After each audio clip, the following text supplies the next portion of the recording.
Are you interested in building a career in the development and humanitarian sector? Then, Strategia Netherlands is the best option for you. We offer training solutions to the United Nations, governments, NGOs and other development organizations worldwide. Make your online application now for Diploma in Monitoring and Evaluation, Diploma in Grants Management, Diploma in Conflict Management, Diploma in Disaster Management, Diploma in Water Sanitation and Hygiene, and many more. The cost for diploma courses is 800 euros, while postgraduate courses cost 1,200 euros. Visit www.strategianetherlands.nl for more information.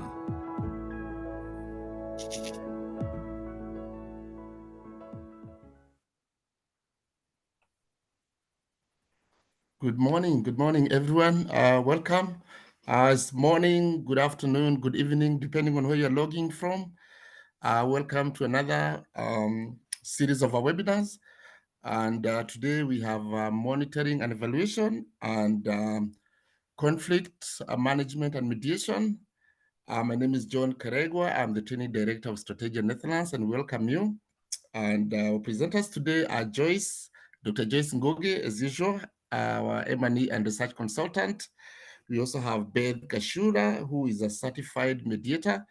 But before I introduce them, please welcome and let me know where you're logging from so that we can welcome you and your country to this session. And sorry about the small delay, there was some technical issue, but we're good now and ready to go. So welcome.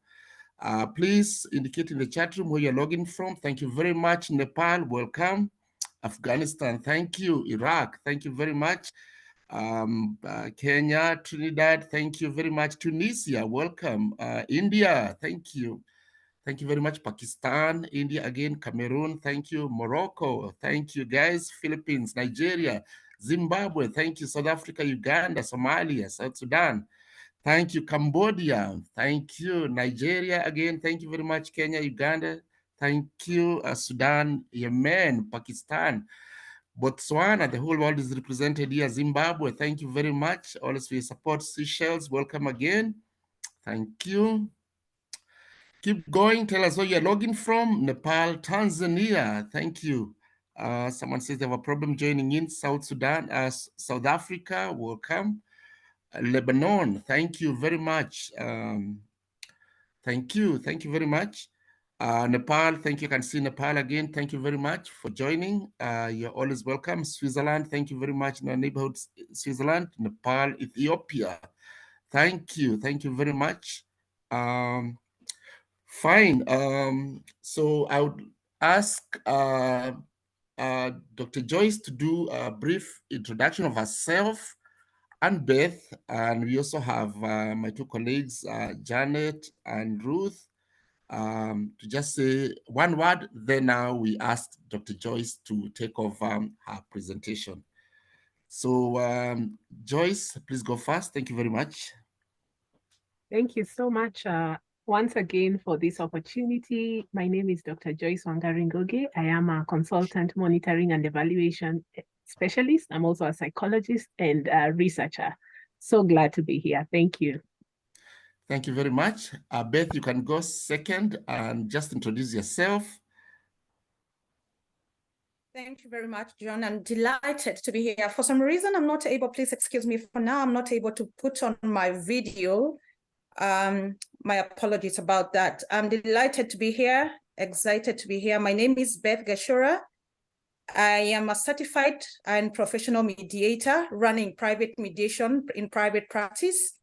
I am also a certified coach and a trainer. I look forward to engaging us more. Thank you. Thank you very much. You know, we have lots of global conflicts happening now.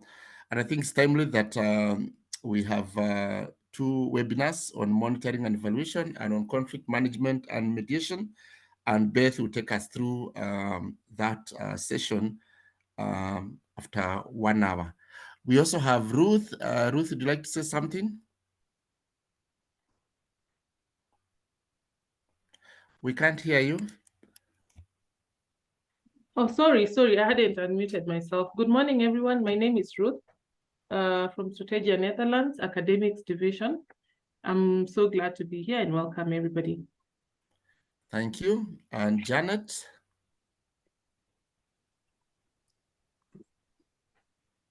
Good.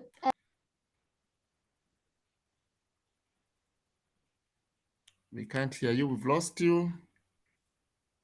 Good morning, everyone. Good morning.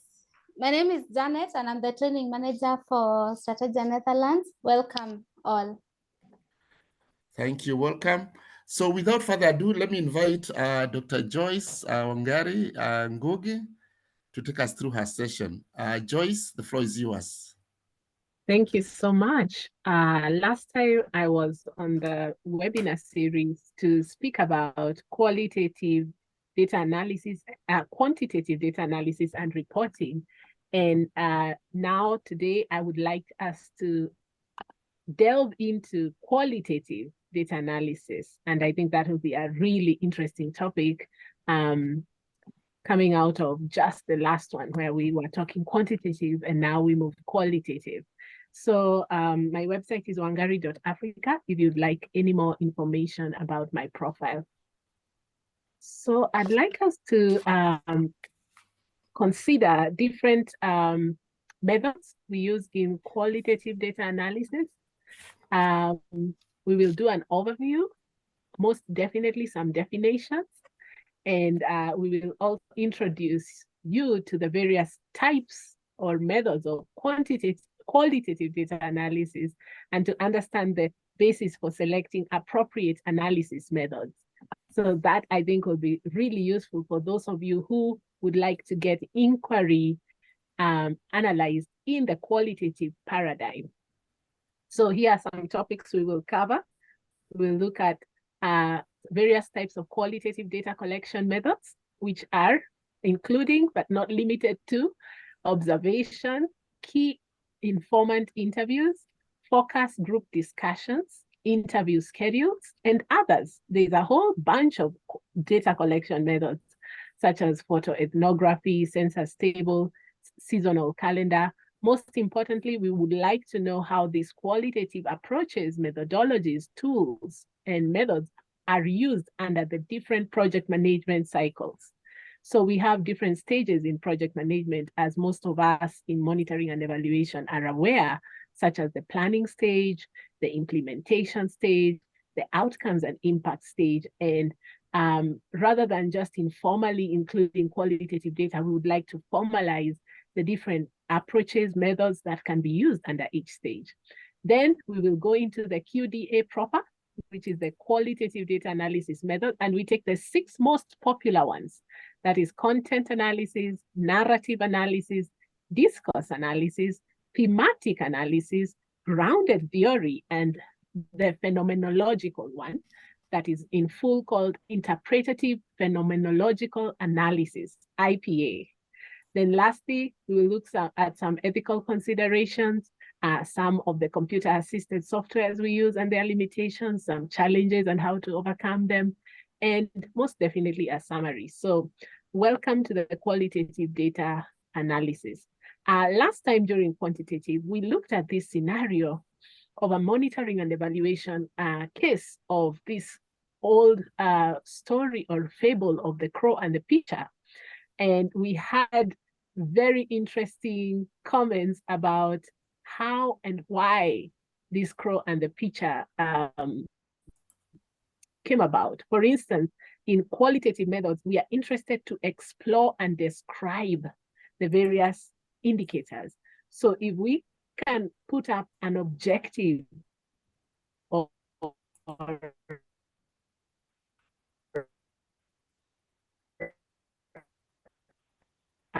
inquiry, starting from a question, we can and the crow saw some stones next to the pitcher, then started to drop pebbles inside the pitcher.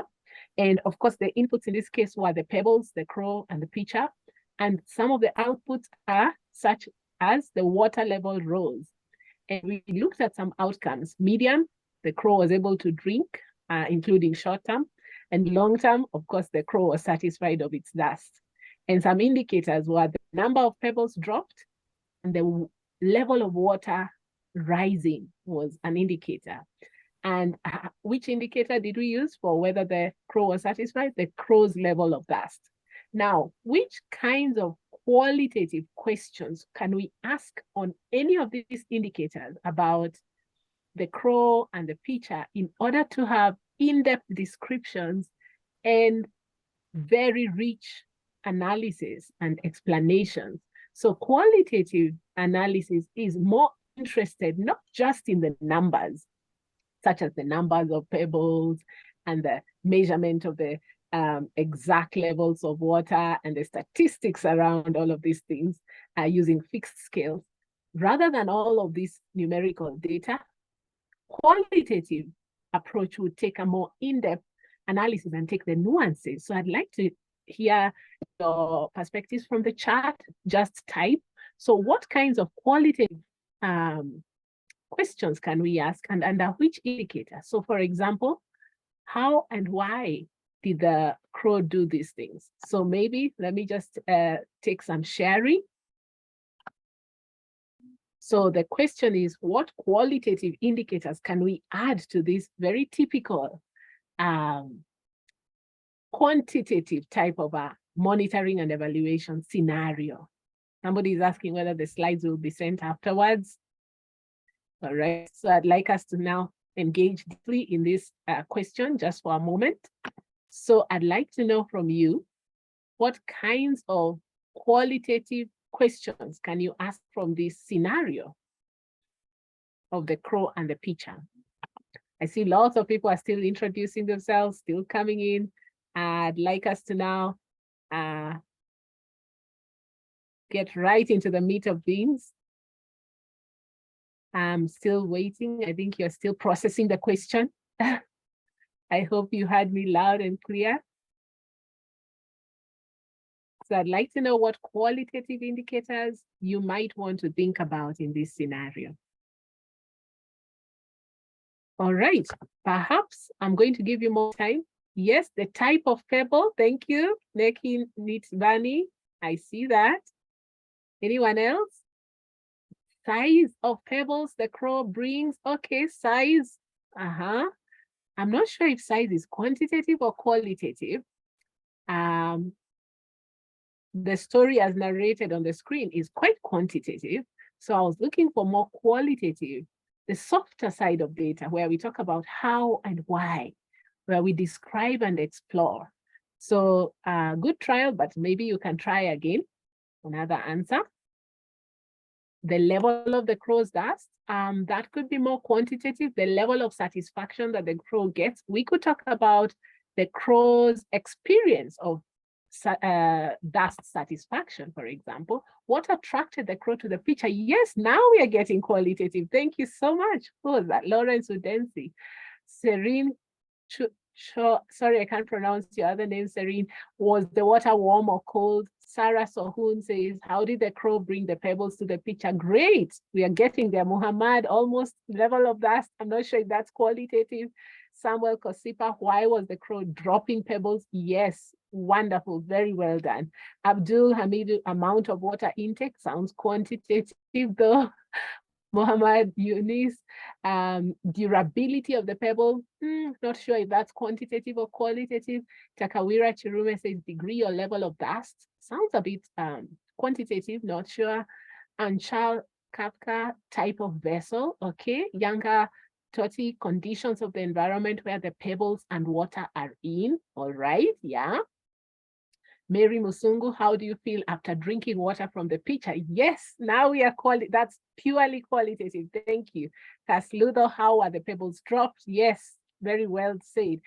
Serene, was the crow satisfied after drinking water? Yes, and that satisfaction would be more the qualitative element of subjective experience. Thank you. How does dropping the pebble affect the crow? Yes, Rose, well done. Neki again, difference across season. What about in rainy season? Okay, Bakare, what is the motivation for the crow? Yes, motivation is qualitative. Zafar, level of satisfaction of that. Some of your answers sound mixed methods, and Dr. Abilsa is just commenting, you are teaching nice with example. Okay, Isaac says, how does the crow know the pebble will raise the water level? Okay, keep them coming. Where did the pebbles come from? What is your experience in dropping the pebbles? Okay, keep those coming. Very well done. Now I see we are connecting to the qualitative side of things. So just an overview of qualitative data is that beyond numbers, it is critical to understand why and how changes are occurring inside of a program. So when we talk about qualitative data, we are talking about analyzing, collecting, reporting non-numerical data, and it's abbreviated as qual. So a lot of us probably don't feel skilled enough or yet we still have a lot of qualitative data in our actions of field staff and the affected people in humanitarian work. And also all the feedback we are gathering through accountability mechanisms. So there's need to learn potential ways to improve the capture and uptake of qualitative data. It is an ethical imperative. Otherwise, we shouldn't be collecting qualitative data at all if we cannot make the most use of that information. And the technical training is not as scary as it looks. Most people erroneously think that qualitative data is less valuable or less superior than quantitative data, yet there are good enough qualitative approaches. However, we have to remember that training is required, and choosing the right is the right method of your qualitative analysis. So what are some reasons why qualitative data analysis is important? So I'll capture 6 of them. One, it provides insights into changes in the program and can generate sensitive findings or uncover unexpected changes in a way that quantitative research doesn't quite capture. So a lot of our monitoring and evaluation has nuances, and these nuances that are sensitive and, as I say, the softer side of data are captured using qualitative methods. Number 2, it sheds light onto processes that led to the change. In other words, why or how it happened.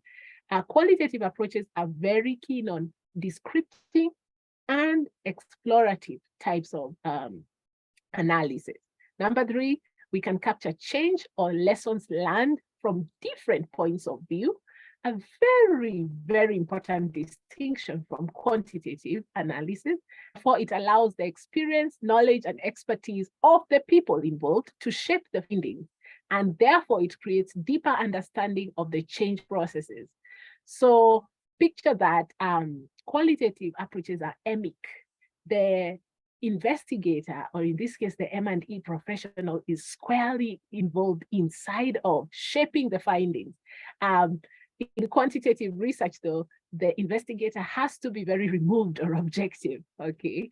Number 5, it results in generation of case studies or stories of change that can communicate in-depth descriptions, and this information is very useful. For instance, most of the marketing and fundraising materials are actually generated from qualitative methods, because here we are eliciting people's opinions, motivations, feelings, thoughts, attitudes, preferences, and needs, and so on and so forth. Then another advantage or importance, number 6, it is used when very little is known about a situation. So it can even be used at the beginning when we don't need to have any frames or any a priori knowledge. So you can use it without any clear or predicted indicators of change. So it's very versatile. So how do we choose the right method? There are 3 things we need to note here. We have to remember that all evaluations have to be systematic and logical. And we should consider what method would best answer our evaluation questions, be it qualitative, quantitative, or mixed methods.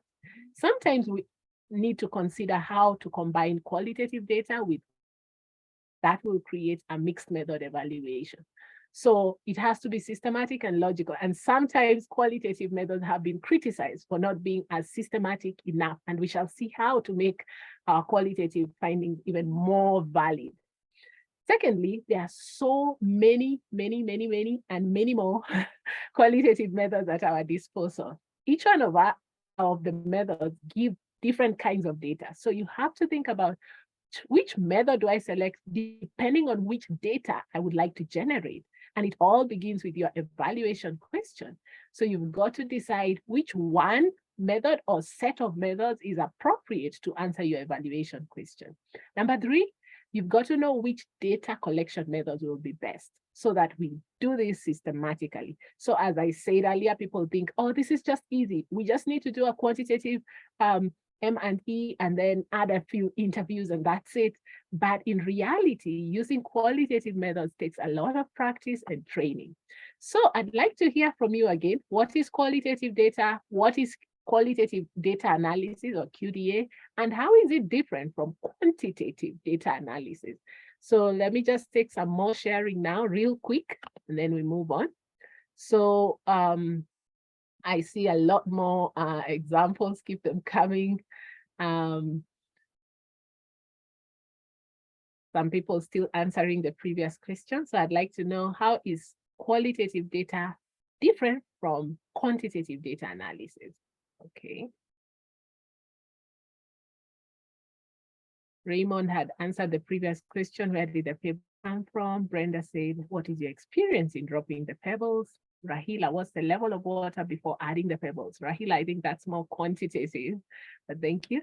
Nana says descriptive, okay, yes. Mukesh says in-depth data seeking depth course. Very well, I'll take one more, then move on, just only in the interest of time. Okay, Abdul says data from words, pictures, interviews. Very well done. And can somebody distinguish it from quantitative? We got that. Isaac Made says it's not numerical. Very well said. So I think you know what we're talking about, and that picture there gives us that illustration. So qual is non-numerical data. You are all very correct. Words, images, videos, audio visuals, and so on. Can be in the form of quotes, sentences, paragraphs, stories, studies, reports, and it can be from all kinds of sources, interviews, focus groups, observation. And the formats can be paper or electronic. Increasingly, we are now having a lot of data on social media. A lot of our elections, including the national election in Kenya, are now managed using qualitative data. And those kinds of analysis enable actual political parties to win elections. And of course, we have primary, which is field data, can be collected from interviews, focus group, observation, etc., or secondary data, already published data. You can talk about all kinds of historical records or artifacts and so on and so forth. So of course, QDA is about managing, sorting, and interpreting qualitative data. It focuses on organizing qualitative data into meaningful knowledge. So of course, you need to choose whether qualitative, quantitative, and mixed. Each of these methods has advantages and disadvantages. As you can see, in qualitative methods, we get in-depth insights and a predictive element for continuous data. However, a disadvantage is that it's not statistically representative, of course, because it's not quantitative, and it may require several sessions. It's very iterative or back and forth, and that may also be expensive and can lead sometimes to some misleading conclusions if not done by a properly trained person. Sometimes mixed methods balances the limitations of the qualitative and the quantitative methods. We find that even in quantitative methods, you can have some disadvantages, can be limited because of numbers only. So what mixed does, it provides stronger evidence, it's more flexible. However, it requires much more expertise and can be complex and requires more resources. So let's focus in on just 4 out of the very many qualitative data collection methods that are the most common. So we have observations, key informant interviews, focus group discussions, and interview schedules. I'll not focus so much on the others. I'll skip some slides on like ethnography, photo ethnography, census tables, seasonal calendar, document analysis. You can check those out on your own. So observations are ideal for collecting data about what goes on in practice rather than what goes on in theory. So that's very, very good field data collection method. Key informant interviews could be structured or semi-structured. and they rely on a list of issues or topics to be discussed according to the qualitative indicator that you have generated. And of course, focus group discussions allow participants from a sample or sets to answer questions or offer opinions or insights. And an interview schedule can be organized around any key aspect of a particular subject or process, phenomenon, function, or organization. I'm not going to go into other types. I'm going to skip those slides because of time. For FGDs, typically you want maybe 6 to 12 individuals and a moderator who can extract insights, opinions, and reactions. And of course, the composition depends on the purpose of research. Some are homogeneous, some are diverse. And it tends to elicit more information than an individual interview because of the different views, beliefs, and opinions that are being engaged in dialogue. And then we have all kinds of different interviews. I'm not going to go into that, and all the other techniques, you can look at them on your own.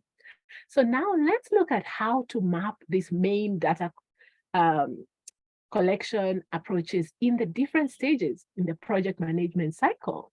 So of course, at the planning stage, we can use qual methods to generate baseline data. Observation can give us a picture of what is happening in the project setting. Participant observation gives us a more emic or in-depth understanding of what's happening.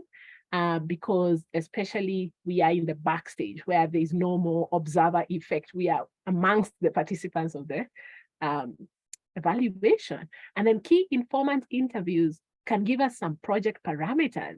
And because these are usually gatekeepers or community gatekeepers, it is important to have key informant interviews so that we have some idea of the most salient aspects to be discussed. Then, of course, seasonal calendars are some of the other data collection approaches that are very participatory, that help us understand the needs of the community, the different local events or micropolitics that could be also impacting the project implementation and access to beneficiaries. So you can have all kinds of indicators at the planning stage. For instance, you can come up with qualitative indicators like the functional capacity of a non-governmental organization. So NGO functional capacity or level of participation of women in local governance. Okay, recently we've been having push for more women in especially local governance in most of our African governments, but we want not just to have more women, we actually want to see what is their level of participation, all right? And then involvement in decision-making about service delivery, perhaps by citizens, level of employee satisfaction, changes in knowledge and attitudes, and so on and so forth. So in the planning stage, we know that we can do a SITAN or situational analysis quite quick. We can do a structured interview schedule and collect baseline data or a census table. And so this can be backed up by some focus group discussions. Remember that for smaller organizations, it may not be possible to carry out a very major or big qualitative analysis because resources have to be factored in. Now we can go to the implementation stage. Again, qual methods are used for routine monitoring, like observation. Just see what's happening in our project, who's participating, who is not participating. And most of the time, if you're the M&E official, you will be doing a lot of remote visits to different field sites to look at, just using observation. You could also use participant observation, key informant interviews to understand what is happening, focus groups, and all the other participatory tools that help us to get a wider perspective of activities and outputs in an ongoing way. We even have more methods like process tracing or contribution analysis, and these allow more formal testing of any claims that could be carried out. One of the challenges of smaller organizations that are trying to do large amounts of qualitative data, they may just claim to have some changes or contribution to changes. So it's important to establish how accurate these are so as to either support or reject these claims. And so qualitative methods come in handy. Again, participatory methods, lots of inquiry using stakeholders, sense-making, consensus, and other methods are very important to encourage stakeholders to collect and analyze their own situations rather than generating conclusions from an external perspective. So there are methods to elicit a lot of great data. Now, in the other stage called outcomes and impact, we can use qual methods, such as observation and participant observation, to observe and understand the change, whether it has or has not taken place. They give us insights. For instance, some methodologies like most significant change, MSC, or outcome harvesting, can use both thematic and narrative analysis, and each one of these methodologies has their own processes. And the most important thing to highlight, it's good to ensure that the findings of the evaluation are sufficiently robust. So what are the stages in qualitative data analysis? The first stage usually is to type the data, transcribe the data. If it is in audio, visual, or other formats, we need to type it up and then word for word, categorize the data, code the data, finding the themes, and then summarizing the data and drawing up a report and perhaps sharing it. So those are the stages in qualitative data analysis. Some tips: it is important to take notes and record as we go along. You can use software such as Microsoft Office or NVivo 10 to transcribe the audio recordings. In the age of ChatGPT, we are very lucky. We are able to transcribe word for word, and technology is helping us not to lose any data. And so once we have all of these responses, we can enter them into some software programs, especially for large data, in order to assist with coding. Coding means organizing or categorizing the data into meaningful patterns, and then summarization, reduction, and scoring before the in-depth analysis of various cases. So when do we say the process is complete? After we've identified and analyzed these patterns to form conclusions or interpretations. However, we know the process is iterative. We keep going back and forth. Sometimes we might go back to the field to collect a few more data points until when we reach saturation. Saturation is a common word that's used in qualitative data analysis to mean the point at which you do not need any more information. So in order to validate results, you may use the following strategies. Be a detective. And on the right, I've described each of these strategies. That means you carefully consider all of the data's cause and effect, systematically eliminate rival explanations until you make a final case. Another strategy is extended fieldwork, which means you collect data over an extended period of time. And then low inference descriptor. Need to use direct quotations, participants' accounts, and field notes, including even in the reports. That is allowed to use first-person language. Then triangulation is very important in order to validate results. As I said at the beginning, that a lot of qualitative analysis is actually criticized for not being robust enough. So how do we solve that problem? We triangulate the data method. We could use more than one. We could triangulate the investigator. We use more than one, or the theory. That way, we cross-check the information and the conclusions through different procedures or sources. Other strategies are like participant feedback. Very important to include the investigators, the feedback and the discussion of the investigator's interpretation and conclusion with actual participants. So a lot of times there's what the participants actually said, and then there's how the investigator went on to discuss this, sometimes even informally, right after the main data collection session. And then peer review is another way to validate results. We get peers who are unfamiliar with the data or even familiar, just to add the data checks and to ensure that the results are quite valid. External audits using outside experts to assess data quality. Nowadays, it's easy. You can get your qualitative findings and get some people on a Zoom call, just tell them to comment about the data. Does it look valid? Does it accurately represent? Remember, the aim of qualitative analysis mostly is credibility. We want the data to be credible. Finally, another way to validate is reflexivity. How can we remain self-aware and critically reflective of our own potential biases and predispositions? So because qualitative data utilizes the investigator as in an emic process, your own biases and predispositions can influence the data. And so let's most popular qualitative data analysis methods. There are many more, but because of the time limit, we're not able to look at all of them. So content analysis, where we look at frequencies and communication and we can analyze the content. Narrative analysis, it's all about stories. Discourse analysis, we look at conversations and interactions, that dialogic kind of analysis. And then thematic analysis, where we are interested in themes and patterns. And then grounded theory, which actually means from the ground up. Some people would say bottom up, whereby the data has to respond to the questions directly. And then interpretative phenomenological analysis, or IPA, where we are interested in the person. In this case, the person is primary, their unique experiences. So let's look at each one in turn very briefly. In content analysis, we evaluate the patterns within a piece of content, for example, words, phrases, images, across multiple pieces of content or sources of communication. For example, a collection of newspaper articles or political speeches. So we can identify the frequency with which an idea is shared or spoken. For instance, on social media, you can go to Twitter and look at the number of times a Kardashian is mentioned, those of you who follow that reality TV show. Or you could identify patterns of deeper underlying interpretations. For example, phrases or words in tourist pamphlets that highlight India as an ancient country, so that would be interesting.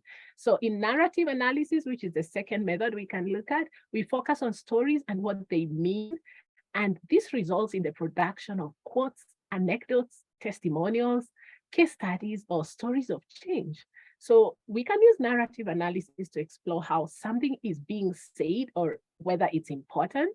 So it can be used on its own, in which case purposeful sampling methodology is needed, or it can supplement, most likely, thematic analysis. And then we have discourse analysis. Here we analyze written or spoken language or debate. So in other words, we are very interested in a speech, a conversation, and the culture and the societal context where it takes place. For example, we can analyze how a janitor speaks to a CEO and conclude that maybe in that organization, there's a value of equality, or we can analyze how politicians speak about terrorism and conclude that perhaps these politicians are very transparent, or we could say they're very corrupt or whatever. So to truly understand these conversations or speeches, the culture and the history, as well as the power dynamics of those involved in the communication, are important factors to consider. So let's look at the fourth analysis method, thematic analysis. This one is almost obvious. It's about themes. We take bodies of data, which are quite large usually, and then we analyze them around key themes or groupings of information according to their similarities. So these themes help make sense of the content, and we can derive lots of meanings. So the themes are usually decided before analysis starts, or it could be emergent. So those are, there could be all kinds of themes based on project objectives, indicators, learning, evaluation questions, dimensions of change, or key lines of inquiry. In grounded analysis, this is a powerful qualitative analysis method. The intention is to create a new theory using the data at hand from the ground up through a series of tests and revisions. It's more of a research design type. But here we go into analysis with an open mind. We let the data speak for itself rather than dragging our own existing hypotheses or theories. In other words, it has to develop from the ground up. Lastly, phenomenology or interpretative phenomenological analysis helps us understand personal experiences of the subject. Person, a group of people concerning a major life event, experience, or situation. So the phenomenon is the P, okay? So in that case, it could be relatively common, like a phenomenon like motherhood. There's a lot of experiences around motherhood, being involved in a car accident or experiences in a refugee camp. It's a great choice if you would like to analyze people's personal experience. And remember that it has to be subject-centered or focused on the experiencer. So what are some challenges with QDA? One of the most major drawbacks, it results in vast amounts of information because it's easy to collect. However, it can be difficult and time consuming. So it can lead to a phenomenon we call data drowning. So there's too much data to process in a meaningful way. Another problem is trolling, collecting large amounts of qualitative data with no real idea of how it should be used. So another drawback is that there's so much information that it is possible to conclude almost anything about the available data. So there is a tendency to cherry pick, and that means you might look for evidence to support predefined beliefs and opinions rather than being led by the data. Another challenge with qualitative data analysis is that for thematic analysis, you get a large amount of qualitative data to be summarized and condensed, which can result in oversimplified analysis, and we can lose the detail and the nuance, especially if we don't have a well-experienced and trained QDA practitioner. Another challenge is data storage. It's easy to store and retrieve it electronically, but it could be hard to process it because a lot of it is still manual. Even if you use a software, you have to really think about the themes yourself. By contrast, quantitative databases are almost always automatic. For qualitative, not everything is automatic. You have to really think as the investigator. Another challenge of qualitative data analysis is there are many potential areas of bias, sampling bias being a big one because of smaller samples, maybe using purposeful, sampling, biases in how interviews or observations are conducted. For example, asking leading questions or not fully recording, the answers. So those are potential areas of bias. And these are common in research in general, documenting, summarizing, interpreting, reporting data. Lastly, the other challenge with QDA is the accuracy. Depends on the skill, integrity, and sensitivity of the people responsible. So it really, really depends who is the person doing the qualitative analysis. So, some people are good at it, some are not. Even those who are trained sometimes may be less receptive to, the high level of intuition you need and how to handle large amounts of qualitative information. So let's look at some softwares used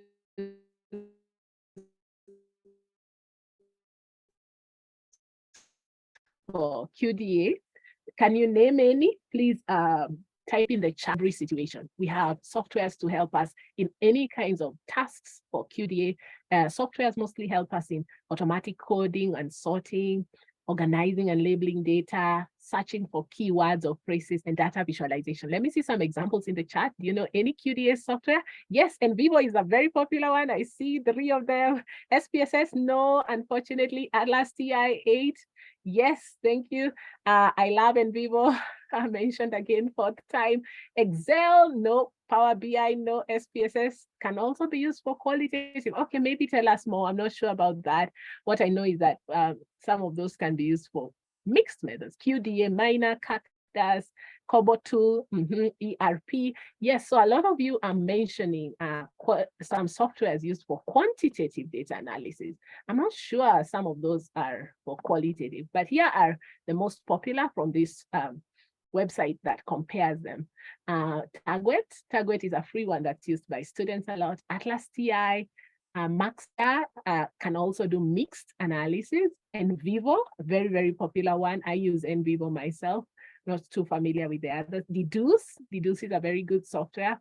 QDA Minor and QCoder amongst others, and their websites are also indicated. So of course, these packages can be valuable if you have a large amount of qualitative data, and I've listed a few more there. However, it is important to recognize that as yet, no computer program can do all the work of data analysis and interpretation. The most that a software can do is just to help you manage, store, code, and process the data. Beyond a certain point, the actual interpretation always has to be done by humans. Unlike quantitative software, qualitative software is not fully automatic. You really have to think about the themes yourself. It just helps you managing large sets of data. So some ethical considerations as we finish: historical, cultural, linguistic, and others such as time, budget, data, and politics. We have to state our values and biases in writing reports. we've got to be reflexive and talk about how we are connected to this research question or evaluation question. We have to take steps to ensure that accurate accounts of participant perceptions are written. We have a responsibility to use data to enhance social change, and consent can be sometimes obtained through personal interaction with individuals or communities. So there's an entry procedure that has to be elaborated because consent has got to be informed. It has to be fully understood. And the researcher needs to establish trusting relationships. And participants may be viewed as partners in the process and always as the social equal of the evaluator, which sometimes participants may always see the evaluator as above them. So we have to maintain or foster equality in our relationships. And obviously we have to take into consideration all these other points. So as I finish, qualitative data informs us why and how changes occur in monitoring and evaluation programs. Once we determine the evaluation question, we can then select the best QDA method and begin data collection and analysis. And we have some data collection methods like observation, key informant interviews, focus group discussions, interview schedule, photo ethnography, census tables, seasonal calendars, among many others. And ethical considerations are imperative throughout each program stage. So choosing the right qualitative analysis method that aligns with your objectives is very important. So we talked about 6 of them. Content analysis is quite popular. It evaluates patterns in communication content. Some of its drawbacks, it requires us to lose important nuances. Then we talked about narrative analysis, which is about analyzing people's stories to gain insight. But the limitations are like small sample size and potential research bias. Discourse analysis and thematic analysis are both very powerful for understanding language and context, but they require specific research questions and they can be time consuming. Grounded theory is a qualitative analysis method that creates new theories using data without preconceived hypotheses, but it requires knowing as little as possible about the research question and the population. Lastly, we talked about the interpretative phenomenological analysis that analyzes personal experiences of a subject, but you have to be aware of personal bias and limitations in sample size and generalizability. So in a nutshell, qualitative data is a powerful tool for monitoring and evaluation, as it allows us to get a deeper or in-depth understanding of the rich and wonderful impact our programs and projects are having. So it gives us rich descriptions for the insights we need to make sure that our efforts are achieving the desired results. It can also be used to detect areas of underperformance so that corrective measures can be taken.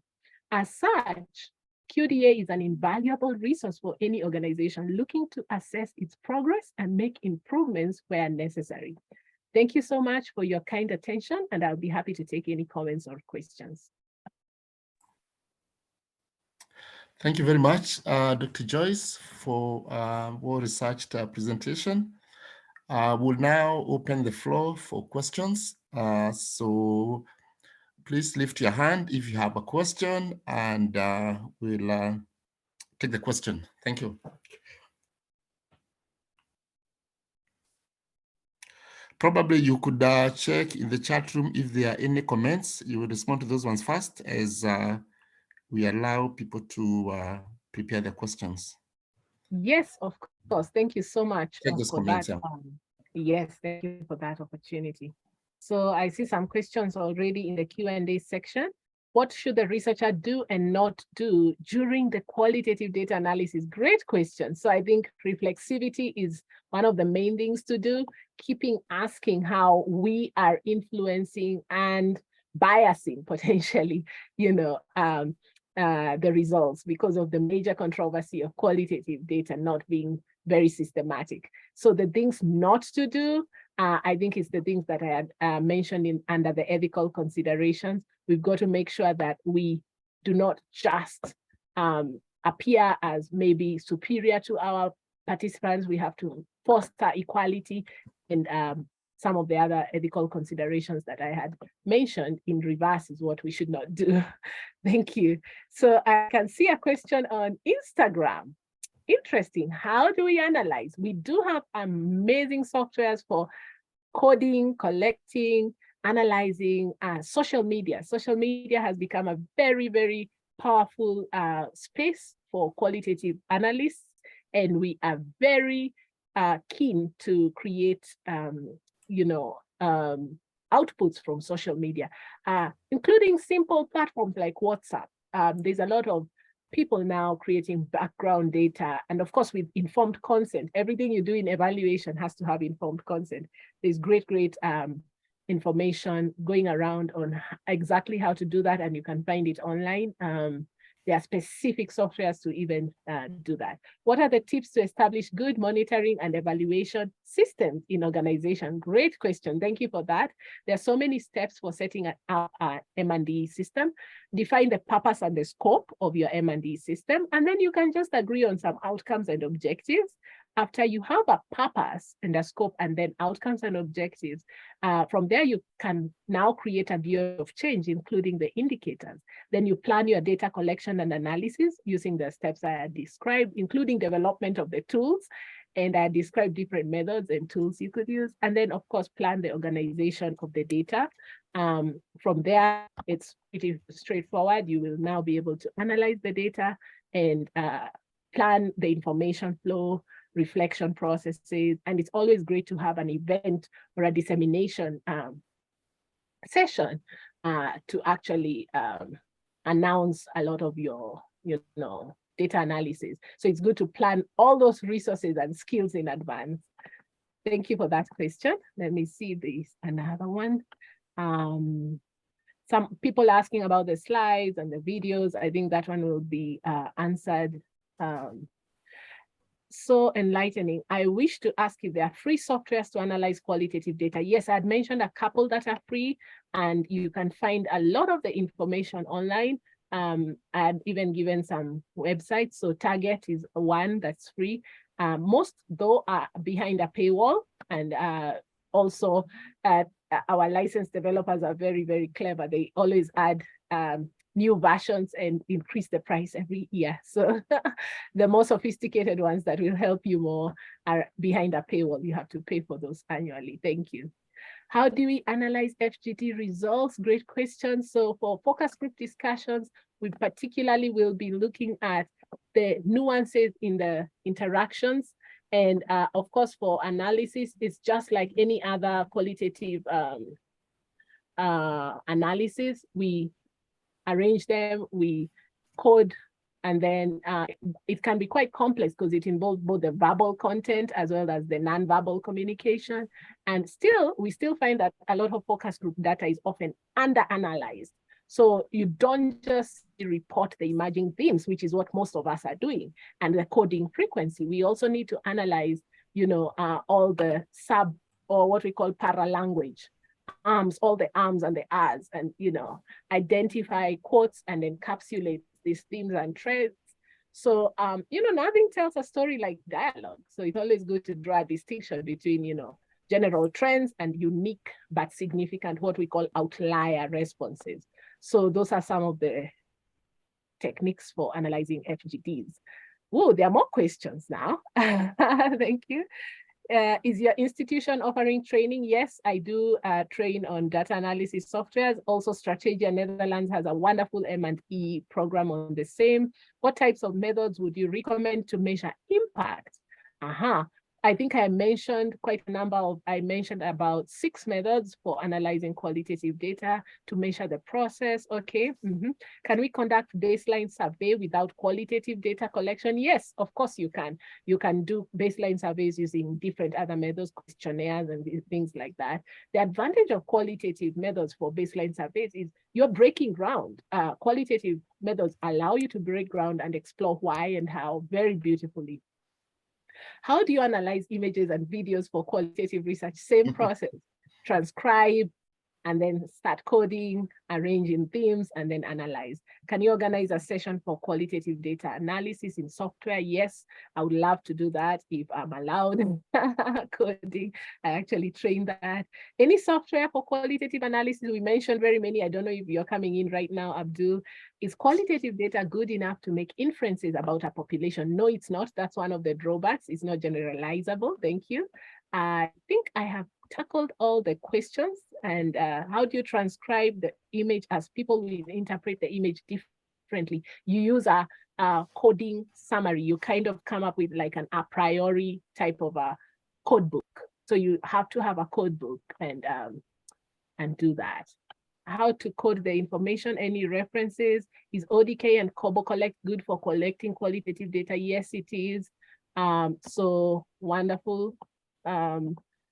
This means qualitative data is significant for impact analysis. Impact analysis mostly uses quantitative data. We might use qualitative data only to ride on what has been done in the quantitative impact analysis. Thank you for those questions. Great. Thank you. So if, well, since we started 5 minutes late, we could add 5 more minutes in case someone has one more question. If you have a question, please raise your hand and we'll be happy to take that question.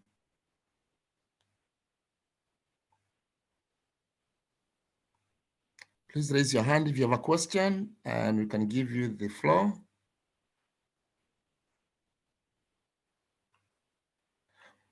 If there's no question, just to let you know that we have, we like sharing resources, and one of the things we've done, because most of our members of the community come from non-profit organizations, we'll put up a directory of funders on our website, strategianetherlands.nl. Please visit the site. You can download the 2 directories, and there's also a link there for funds for NGOs, including financing for scholarships for training opportunities here in the Netherlands and globally. So check them out in case you're looking for scholarships for training. And thank you very much. I think if there are no more questions, let me give this chance to Ruth. Is it Ruth or Janet, to quickly talk about the opportunity for training that Strategia Netherlands is offering. Then I will invite, I think we take 5 minutes break, adult learning methodologies, and then we'll invite Beth Gashura to talk about conflict management and mediation. So Ruth, who is coming next? Ruth or Janet, please, the floor is yours. 5 minutes, and then we take a break, 5 minutes break, and then Beth will come in. Hello everyone, my name is Janet. I'm the training manager for Strategia Netherlands, and I'm going to be sharing my screen.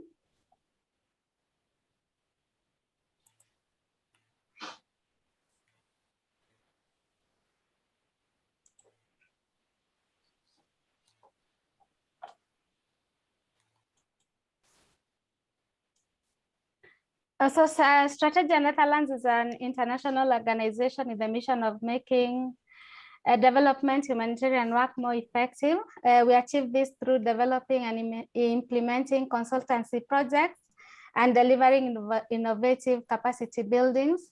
Our clients include individuals and also United Nations agencies, governments, and non-governmental organizations.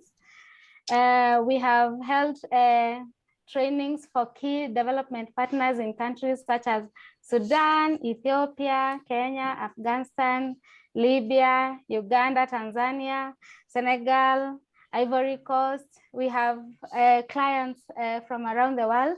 We have trained over 10,000 professionals in developing thematic areas of development.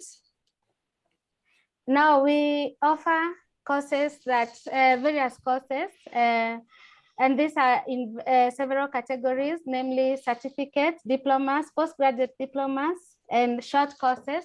And we also have on-site open workshops, which are usually held in Rotterdam, Netherlands, which usually last for about 4 to 5 days. These are face-to-face workshops which happen in Rotterdam, Netherlands.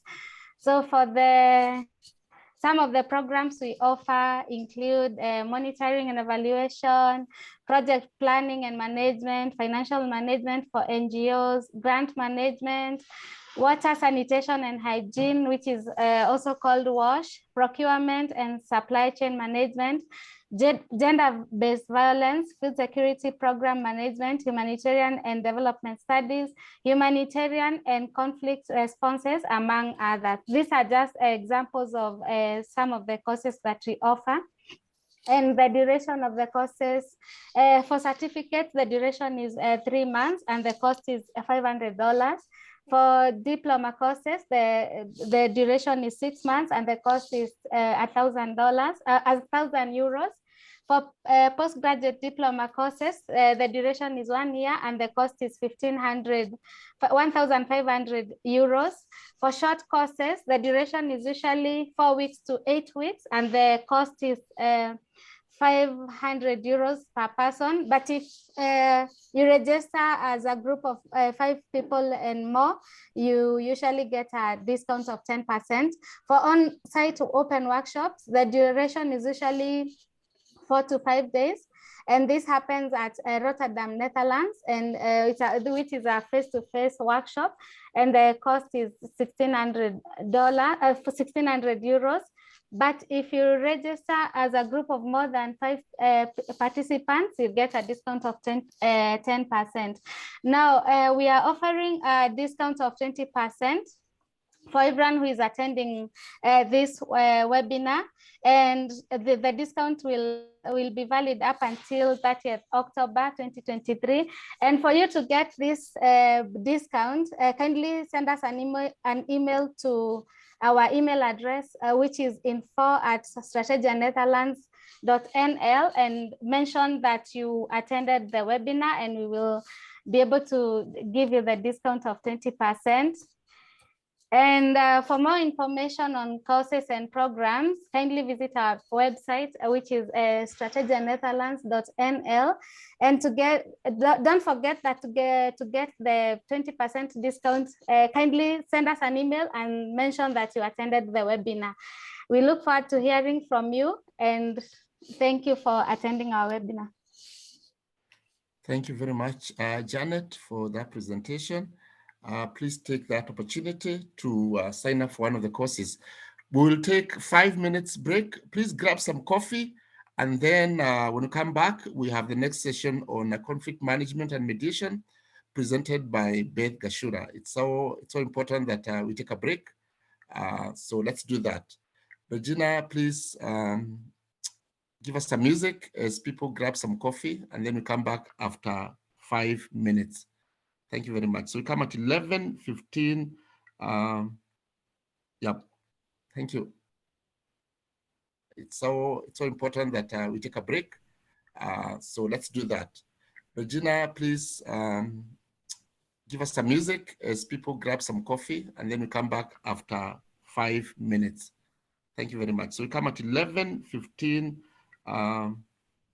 Yep. Thank you. Are you interested in building a career in the development and humanitarian sector? Then Strategia Netherlands is the best option for you. We offer training solutions to the United Nations, governments, NGOs. So we come at 11:15. Yep. Thank you.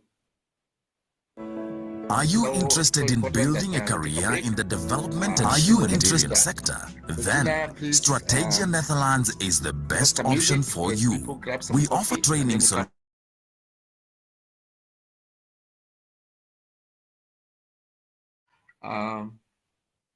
Yep. Thank you. Are you interested in building a career in the development and humanitarian sector? Strategia Netherlands is the best option for you. We offer training solutions to the United Nations, governments, NGOs, and other development organizations worldwide. Make your online application now 4.